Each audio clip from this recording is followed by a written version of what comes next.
welcome to my channel, Galley Alley, where I hope to inspire flight attendant hopefuls and give y'all a little bit of insight into the regional life, as well as what it's like to be a mom and a flight attendant. Thank you so much to those of you that have subscribed to my channel and are following me along on this journey of life of mine as a flight attendant. And for those of you that are new, welcome. I hope that my videos help you, and feel free to reach out and ask me questions. It's what I'm here for, and I love it. I love being able to give more insight to some of the things that go into being a mom and a flight attendant. I'm also a hairdresser. On the side, I did that for 8 years before, and now this has always been my dream. So I pursued it and I'm living it. As y'all can tell by the title of this video, I have chosen to leave my regional carrier that I work for. I work for the largest wholly owned regional carrier for American Airlines. And of course, I have never said the airline I work for. Most flight attendants that are on social media don't like to disclose that, just because if you say anything remotely not positive, we'll just say, about something, and you say the name of the company, it could definitely affect things because they do check social media. But since I'm leaving, and by the time this video comes out, I will probably already be gone, I have decided I will go ahead and tell y'all. Some of y'all have figured it out. Some of y'all that have reached out to me know who it is, and it's not hard. There's Google. Like, you can figure it out. But for those of you that don't know or haven't figured it out, I worked for Envoy Airlines. By far, I would say that Envoy, as far as just everything about the company goes, is the best regional to work for. I would not want to work probably for any other regional, just from stories I've heard and people I've met. And not only that, but people I've met in the job that have left other regionals or other airlines to come to Envoy. It is a great company to work for. I highly recommend them. They have bases in Dallas, Chicago, LaGuardia, and Miami. And like I said, by far, I was based in DFW. By far, they're the best regional out there, I think, personally, to work for. But at this point in time in my life, I have moved on, and I have a CJO, or excuse me, I received a CJO, which is a contingent job offer. And of course, I've talked about that before, but for those of you that don't know what a CJO is, it is a conditional job offer. Gosh, I can't talk today. Conditional job offer, and it's conditional on you passing training. So I leave for training in like a week, and training's 31 days, but I am moving on to work for a major US airline. Again, I'm not going to say the name of the airline, but once I pass, because we're going to put that out there in the universe, and get my wings, you're going to know who it is. It's not hard to figure out at all. So start guessing. Feel free to comment below your guesses. I'd love to hear from you guys and what or who y'all think it is. But I'm super excited. I wanted to go ahead and kind of talk about the difference between regional airlines, major US airlines, and what's called mainline or legacy carriers. People in the industry usually call it mainline, or just basically they call it mainline. Anyways, a mainline carrier, legacy carrier, that category will be airlines that are really big, like United, Delta, American.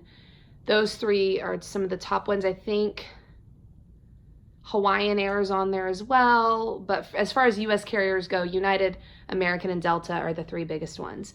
Those three airlines have smaller airlines, which are regionals, that work under them, and they are either wholly owned or which they have a contract obviously too, but they also have other ones that they just contract, and they're contractually, connected with them and associated with them. Some regionals fly for more than one major. I know that, which one is that? I think it's SkyWest. They fly for American United and maybe Delta. There's a few that have contracts with all three, and depending on where you're based, you fly the different routes for those different carriers. So that's kind of the, what's the word? The tier, I guess is the best way. But so you've got your mainline, legacy carriers, and you have your regionals that work with them or under their umbrella kind of thing. Major US carriers though, like Southwest, JetBlue, Spirit, Frontier, Sun Country, those are major US carriers. And the biggest difference between the majors and mainline carriers is that mainline carriers have those really long routes. They don't just fly domestically, is what people call it, where they only fly in the US, sometimes in Canada, and then Mexico, Central, and the islands kind of thing. The mainline carriers go longer. They go to England and China and all those kinds of places.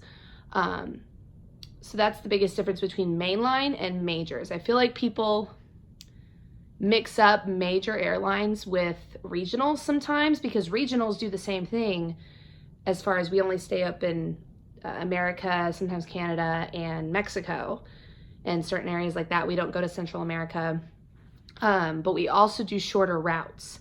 So you've got the majors and the main lines are going to obviously have longer flying routes and better pay. That comes with it too, of course.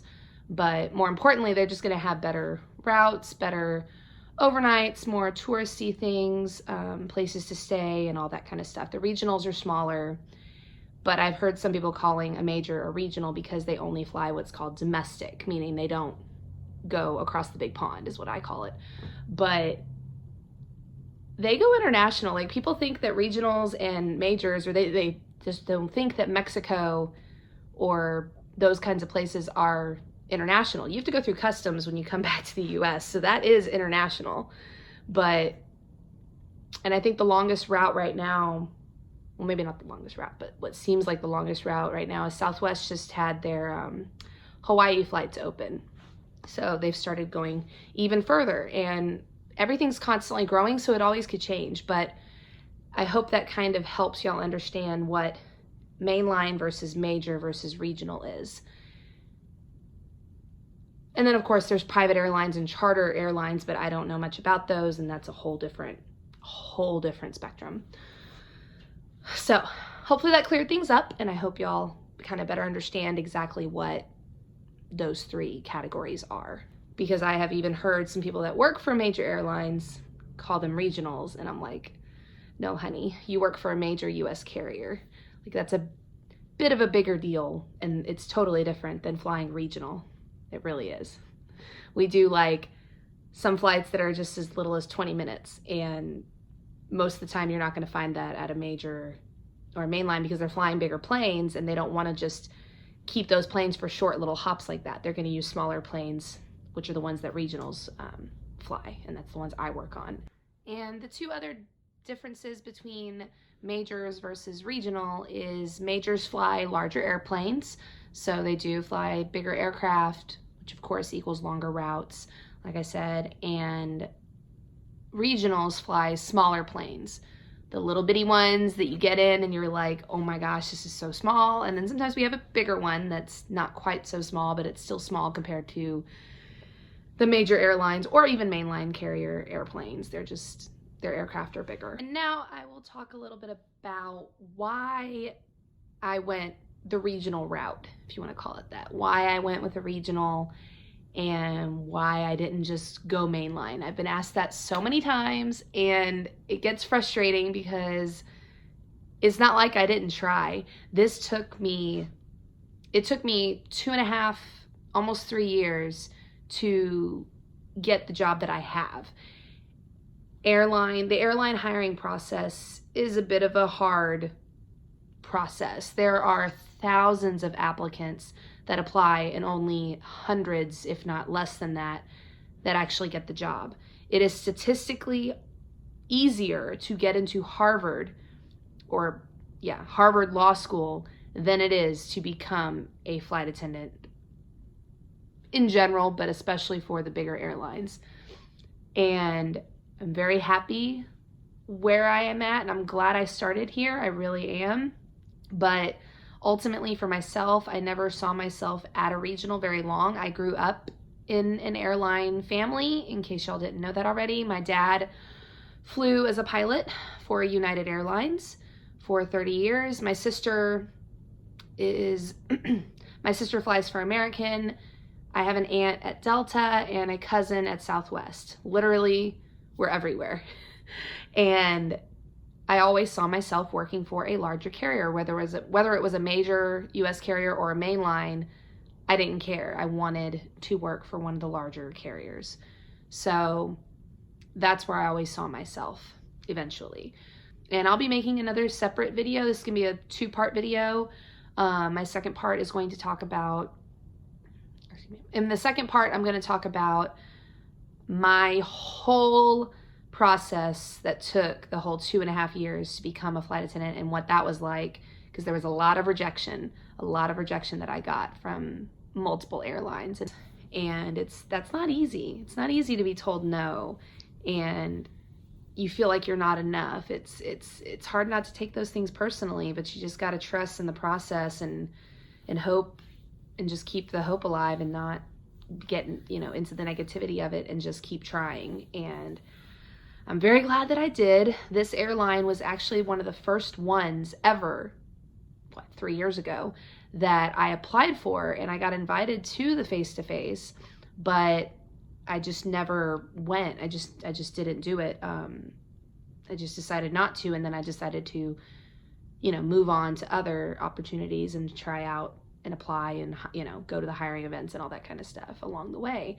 And it's kind of funny how things have come full circle, but I'm going to talk about that more in my second part 2 video. So it's kind of funny how things have come full circle for me, and now I am going to be a flight attendant for this particular airline. So I'm really, really proud of myself for never giving up and getting to this point in my career. People that know, I've kept it kind of a secret for a while, but people that know that I'm leaving have asked me, like, what are you going to miss the most? And, you think you'll ever come back, kind of thing. And I don't know. The truth is, I don't know if I would ever come back. I probably won't. I don't plan on ever leaving this next carrier this next airline, that I will be working for. I don't plan on leaving. This will be my forever airline, my forever career. I'm not going to leave it. I don't plan to, unless just something happens in my life. But I would definitely come back to Envoy if it was an option, and if I needed to, I would definitely come back. They were a great airline to work for. I've only been at my airline since October 4th of 2018. I came to Dallas in November because I was based in LaGuardia for a month. So technically I've been in the Dallas-Fort Worth area with all those flight attendants since October. Since November, I'm sorry. So November, December, January, February, March, April, May, June, July. Yeah, 9 months I've only been a flight attendant, but I feel like I already know most of the people that work for Envoy, and I've met a lot of them. I'm definitely gonna miss the people, the camaraderie of working for a regional. I've heard great things also about this new airline that I'm going to work for and the people there, but I'm gonna miss seeing those, everybody that I've met at Envoy, and the managers, the flight attendants, the pilots even. They're great, and it's been a lot of fun getting to know them.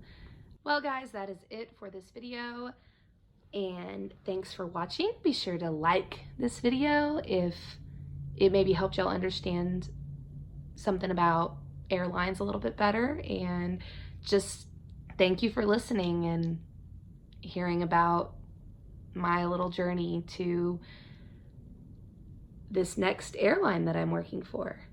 Anyways, I'm excited to see where the future leads. Be sure to give this video a like. Thank you so much for watching and following me along this journey of mine.